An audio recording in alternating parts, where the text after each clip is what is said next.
Golayan, 15 years old from Lower Bikutan, youth leader of the Gig Crocheters.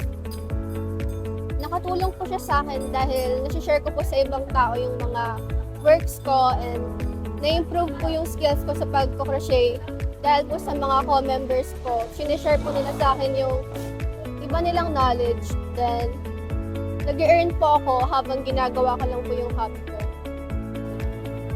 Ma-encourage ko po sila sa pag-post ko po sa mga social media platforms ko like TikTok kasi doon po halos lahat nakatambay yung mga kabataan. Nagpo-post po ako doon ng mga basic tutorials kung paano po sila mag-start sa pagko-crochet. And sa Facebook naman po, nagpo-post din po ako sa Reels kasi doon din po nakatambay yung mga adults.